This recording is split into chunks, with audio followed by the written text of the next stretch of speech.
Қазақы тағамдар мәдениет апталығына жиналған қауымды көз айдын болуға асықтырған дүниедегі еңдер қатарынан көрінген 1111 метрлік қазы болды.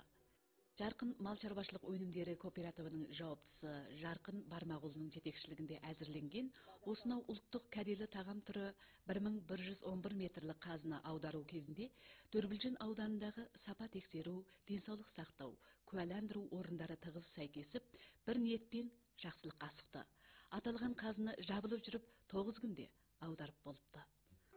Қатысты тараулардың түрлі жақтардан куәландыруынан кейін дүниедегі ең ұзын қазы куәнамасын Жарқын Бармағұлының қолына табыстады. Қасиетті тағамның дүниедегі еңдер тізіміне енгенін жиналған жұрт алақайлап қуаныш қылды. Соңынан ұлтымыздың сүбелі асы, залалсыз қуатты тағам дүниедегі ең ұзын осынау қазының 10 метрін бәсекелестіріп сату басталды. Жер-жерден келген кәсіпкерлер ұлтымыздың дәстүрлі тағамы қазының қасиетін танып, 100 мың юанға дейін баға қойды. Ақыры Күйтін қаласынан келген жеке кәсіпкер Бағдана Әділхан қызы 120 мың юанға дүниедегі ең ұзын қазының 10 метрін бірінші болып сатып алды.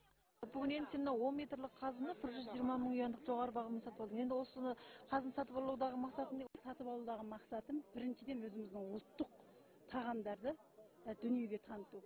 Екіншіден, өзімнің қазір істеп жатқан жұмыс орным, мысалы, Күйтін Саяқ қос тілді өнер мектебіндегі өзімнің оқушыларымды ішкердегі ұлттық ашханаларға үлкен мысалы немендер орналастырам.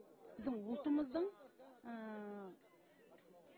тағамдарын таныстыру және өзімнің атамекенімнің тағамын таныстыру ретінде мен енді осы қазына жоғары бағамен сатып алдым. Негізгі үлкен мақсатымыз қазақтың тағамдарын бүткіл халыққа таныстыру. Бұл қазын жасау жолында 50 адам істеді. Бұның жалпы сойылған жылқы осыған арнап 44 жылқы болды. Бұның салмағы, мына қазір тұрған қазымыздың салмағы 4572 килограмм болды.